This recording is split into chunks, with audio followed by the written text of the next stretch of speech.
I think the work that was played the greatest role in shifting the emphasis, let's say, from a mid-Atlantic region to everywhere else, was this work that came out in 1978 called Atlantis Atlantis Fact or Fiction. And there was an important article in there, and it's a good read. I don't concur with the conclusion. Yeah. But basically it was that this Dorothy B. Vitaliano, who was really a volcanologist with the United States Geological Survey, and she was the editor and one of the contributing authors to this book, Atlantis, Fact or Fiction. And the title of her chapter, her contribution was Atlantis from the Geologic Point of View. And here's the point she makes, and I quote from the book: "Inasmuch as all references to Atlantis stem from Plato and no other source, in deciding whether it is fact or fiction, or, to put it another way, whether it is legend or myth, we are faced with three options. We can take everything Plato says quite literally, or we can take his words seriously, but not literally, or we can take Atlantis as purely and simply his invention." Yeah. So my approach to it was, well, what happens if we take every detail of Plato literally? Yeah. Not that I'm necessarily going to say that that is the final or correct or correct interpretation, but let's just see what would happen if we took every detail literally, right, as much as possible. So what they then did in this work was they referred back to the book that was published in 1882 that was written by Ignatius Donnelly. And Ignatius Donnelly was a congressman from Minnesota who was very interested in, ancient traditions. And literally he ran for Congress, was elected to Congress from Minnesota. And his primary motive in doing that was to be able to get to the Library of Congress, where he spent all of his free time when he wasn't engaged in his congressional duties. And as a result of this research, exhaustive research he did in the Library of Congress, he wrote two books. The first one was Atlantis, the Antediluvian World. Second was Ragnarok, the Age of Fire and Gravel. So in Atlantis, the Antediluvian World, he looks at all of these different possible sources of information and data and evidence that could be most logically explained by hypothesizing this mid-Atlantic civilization, right? Okay. Then in Ragnarok, the Age of Fire and Gravel, he basically gets into what could have been the catastrophe that destroyed Atlantis.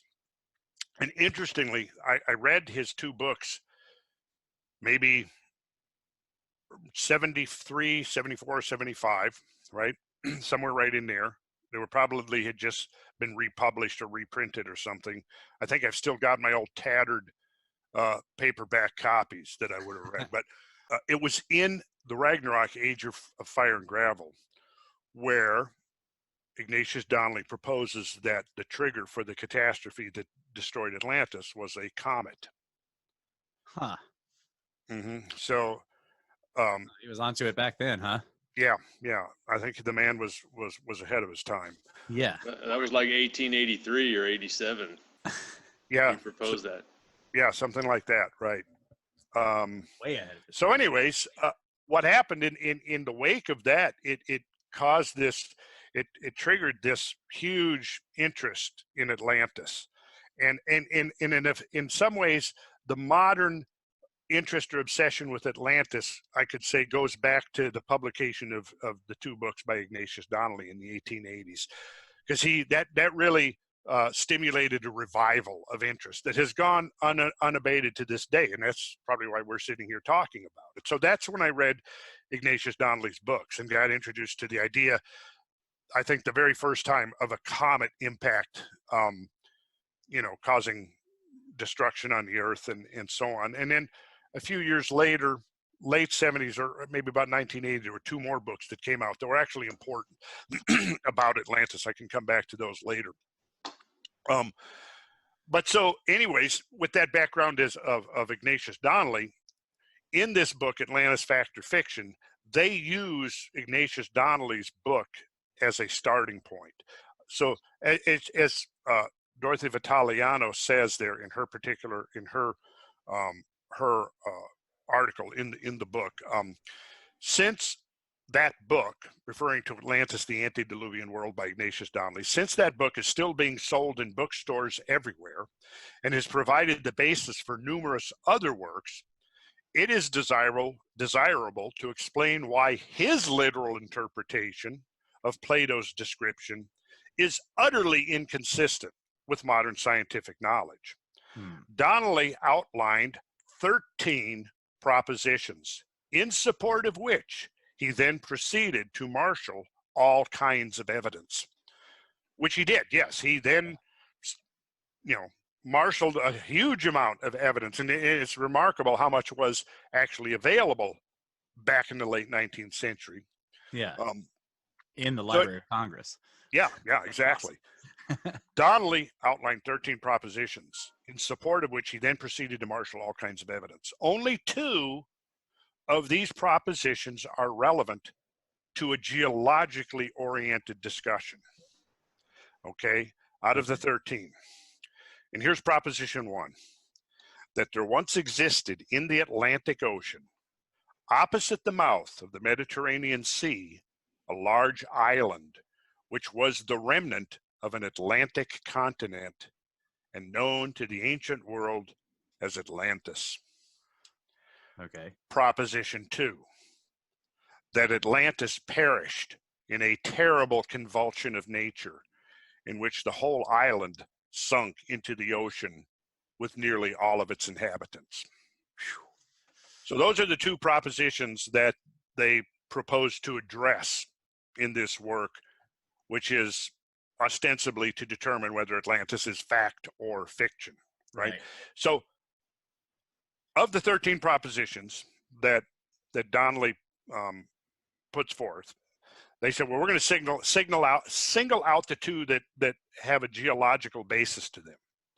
And if there's no geological basis to them, then the other 11 propositions are irrelevant.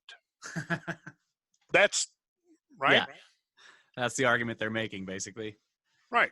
Yeah. So then they go on, or she goes on to say, now bear in mind, there are articles that have been published within the last year or 2 discussing the paucity of our understanding and knowledge of the ocean floor.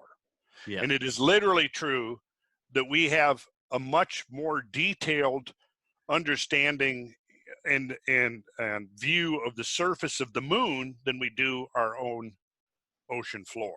Right. Given that that's the case in 2019, now we go back to 1978, and this is what she is saying. In light of what is known today about the ocean floors, we can definitely rule out the possibility of a sunken landmass of any substantial size in the Atlantic, or for that matter, in any other ocean basin. It has now been established from the speed at which earthquake vibrations propagate through the Earth that the material of the Earth's crust underlying the continents is different from the material underlying the ocean floors, which is true.